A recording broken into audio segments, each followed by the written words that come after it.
Hello, നമസ്കാരം. എല്ലാവർക്കും ഈ ആഴ്ചയിലെ ദിവയിലേക്ക് സ്വാഗതം. ഈ ആഴ്ച സഭാചരിത്രത്തിൽ കേരളത്തിലെ ലൂർദ് എന്നറിയപ്പെടുന്ന മാതാവിൻ്റെ ദേശീയ ദേവാലയ ബസിലിക്കയായ വല്ലാർപാടം പള്ളിയെക്കുറിച്ചാണ് ഞങ്ങൾ പറയുന്നത്.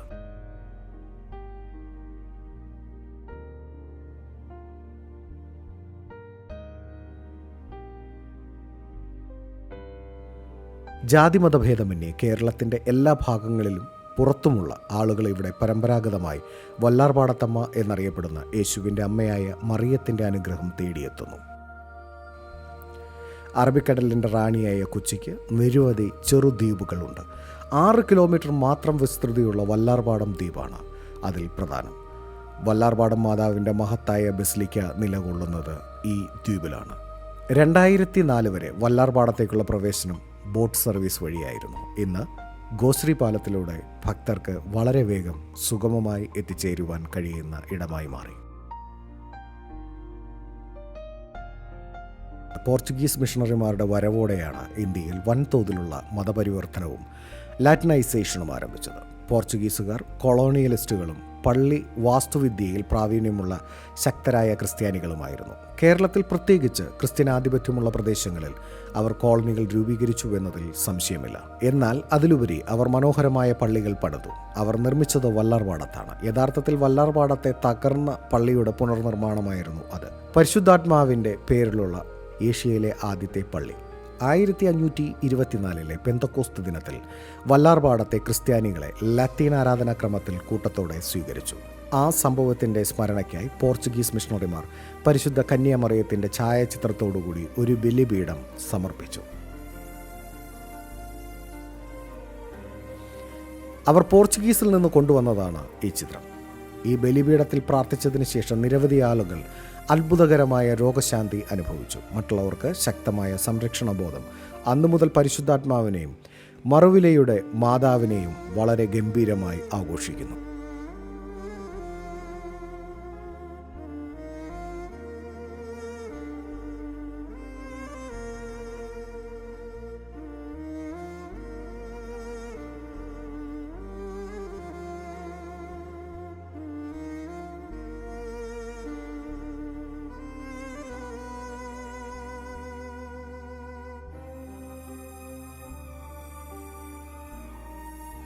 ും 1676 കനത്ത വെള്ളപ്പൊക്കത്തിൽ വല്ലാർപാടത്തെ പള്ളി തകർന്നു.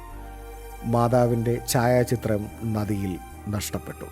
പലരും ഛായാചിത്രം വീണ്ടെടുക്കാൻ ശ്രമിച്ചെങ്കിലും ഫലമുണ്ടായില്ല. തുടർന്ന് കൊച്ചി രാജാവിൻ്റെ ദിവാൻ പാലിയത്ത് വലിയച്ഛൻ അത് വെള്ളത്തിൽ നിന്ന് വീണ്ടെടുക്കുന്നതിൽ വിജയിച്ചു. ഭക്തർ അനുഭവിച്ച അനേകം അത്ഭുതങ്ങളെക്കുറിച്ച് കേട്ടപ്പോൾ അദ്ദേഹത്തിൻ്റെ അത്ഭുതം ഭക്തിക്ക് വഴിമാറി. വല്ലാർപാടത്തിറങ്ങി ആവശ്യം മനസ്സിലാക്കി. ഈ ഛായാചിത്രം ആലേഖനം ചെയ്ത പുതിയ പള്ളി പണിയുന്നതിനായി അദ്ദേഹം ഒരു വലിയ സ്ഥലം ദാനം ചെയ്തു. പുതിയ പള്ളി അനുഗ്രഹിക്കപ്പെട്ടപ്പോൾ ഉദാരമതിയായ ദിവാൻ 1676 മുതൽ ദിനം പ്രതി ജ്വലിക്കുന്ന സാങ്കേതിക വിളക്കും സംഭാവന ചെയ്തു. സങ്കേതത്തിലെ വിളക്ക് കത്തിക്കുന്നതിനുള്ള എണ്ണ പതിവായി ദിവാന്റെ പൂർവിക കൊട്ടാരത്തിൽ നിന്നാണ് വിതരണം ചെയ്തിരുന്നത്. പള്ളിയങ്കണത്തിലെ കൊടിമരം ദിവാനിറങ്ങിയ സ്ഥലത്തെ അടയാളപ്പെടുത്തുന്നു. സമാനതകളില്ലാത്ത ഭക്തിയുടെ പ്രതീകമെന്ന നിലയിൽ സെപ്റ്റംബർ 24 രാജകുടുംബാംഗങ്ങൾ സങ്കേതത്തിൽ എണ്ണ ഒഴിച്ച് കത്തിച്ചുകൊണ്ടാണ് പൊന്തിഫിക്കൽ കുർബാന ആരംഭിച്ചത്. 1752 മെയ് 23 വല്ലാർപാടത്ത് മീനാക്ഷിയമ്മ എന്ന സ്ത്രീയും അവരുടെ മകനും മട്ടാഞ്ചേരിയിലേക്കുള്ള യാത്രയിൽ ആഴക്കടലിൽ അകപ്പെടുകയും തിരമാലകളാൽ വഞ്ചി മുങ്ങുകയും ചെയ്തു. ശക്തമായ കൊടുങ്കാറ്റിൽപ്പെട്ട് വഞ്ചി മറിഞ്ഞതിനാൽ രക്ഷപ്പെടാൻ ഒരു വഴിയുമില്ലെന്ന് കണ്ട മീനാക്ഷിയമ്മ തങ്ങളെ രക്ഷിക്കാൻ വല്ലാർപാടത്തമ്മയോട് അഭ്യർത്ഥിക്കുകയും അവർ ജീവിതകാലം മുഴുവൻ അവരുടെ അടിമയായിരിക്കുമെന്ന് പ്രതിജ്ഞ ചെയ്യുകയും ചെയ്തു. ദുരന്തത്തിൽ നിന്ന് രക്ഷപ്പെട്ടവർ വിവരം മുഴുവൻ മറ്റുള്ളവരെ അറിയിക്കുകയും അമ്മയെയും കുഞ്ഞിനെയും രക്ഷപ്പെടുത്തുവാൻ ആളുകൾ വലയുമായി വള്ളങ്ങളിൽ എത്തിയിരുന്നു. മോശം കാലാവസ്ഥയിൽ അവർക്കത് അധിക നേരം തുടരാനായില്ല. അടുത്ത ദിവസം വീണ്ടും തിരച്ചിൽ നടത്തിയെങ്കിലും കൊടുങ്കാറ്റിനെ തുടർന്ന് ശ്രമം ഉപേക്ഷിക്കേണ്ടി വന്നു. പള്ളി വികാരിയായിരുന്ന റവറൻഡ് ഫാദർ മിഗ്വാൽ കൊറിയയ്ക്ക് അവർ ലേഡി സ്വപ്നത്തിൽ തുടർച്ചയായി പ്രത്യക്ഷപ്പെട്ട് 3-ാം ദിവസം നഷ്ടപ്പെട്ട മകനെയും അമ്മയെയും അന്വേഷിക്കുവാൻ അദ്ദേഹത്തിന് നിർദ്ദേശം നൽകുകയായിരുന്നു. തുടർന്ന് നടത്തിയ അന്വേഷണത്തിൽ പുരോഹിതനും സംഘവും അവരെ കണ്ടെത്തുകയും അത് രേഖപ്പെടുത്തുകയും ചെയ്തിട്ടുണ്ട്. ഈ വാർത്ത കേരളക്കരയാകെ അലയടിച്ചു. പ്രാർത്ഥിക്കാൻ മാത്രമല്ല, മീനാക്ഷിയമ്മയും കുഞ്ഞിനെയും കാണുവാനും ആളുകൾ എത്തിത്തുടങ്ങി. മീനാക്ഷി അമ്മയ്ക്കും അവരുടെ മകനും ഇത് യഥാർത്ഥത്തിൽ പുനർജന്മമായിരുന്നു.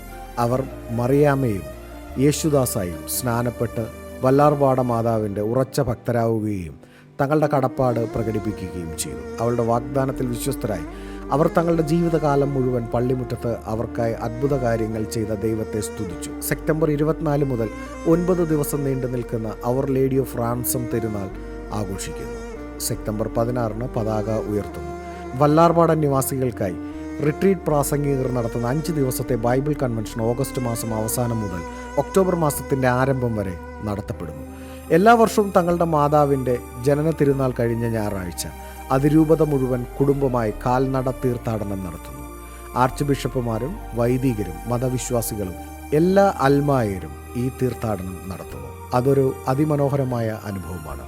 നഗരഹൃദയത്തിൽ നിന്നും വൈപ്പിനിൽ നിന്നും നടന്ന് അവർ ജപമാല ചൊല്ലിയും സ്തുതിഗീതങ്ങൾ പാടിയും വല്ലാർപാടത്തമ്മയുടെ സന്നിധിയിൽ എത്തിച്ചേർന്നു. ആബാലവൃദ്ധം ജനങ്ങളും വളരെ ആഘോഷത്തോടെയും ആഴമായ വിശ്വാസത്തോടെയും ഈ ആഘോഷത്തിൽ പങ്കെടുക്കുന്നു. സെപ്റ്റംബർ 24 തിരുനാൾ ദിനത്തിൽ മീനാക്ഷി അമ്മയുടെ തലമുറകൾ ഭക്തർക്കായി പാലിയത്ത് വലിയച്ഛനും രാജകുടുംബാംഗങ്ങളും ശ്രീകോവിലിലെ വിളക്കിൽ എണ്ണയൊഴിച്ച് തിരി തെളിക്കുന്നതോടെ ദിവ്യബലിക്ക് തുടക്കമാകും.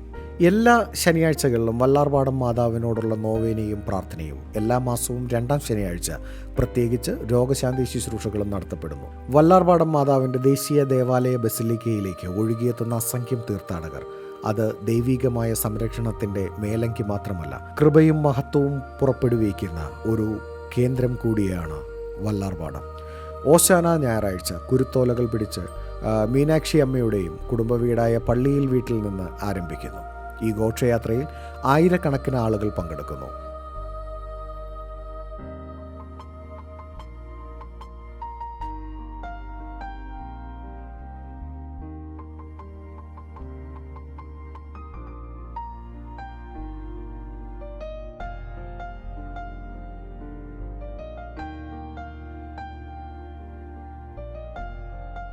എല്ലാവരും കേൾക്കാൻ ആഗ്രഹിക്കുന്ന മറ്റൊരു സഭയുടെ ചരിത്രവുമായി വീണ്ടും കാണുന്നതുവരെ പ്രാർത്ഥനാശംസകൾ.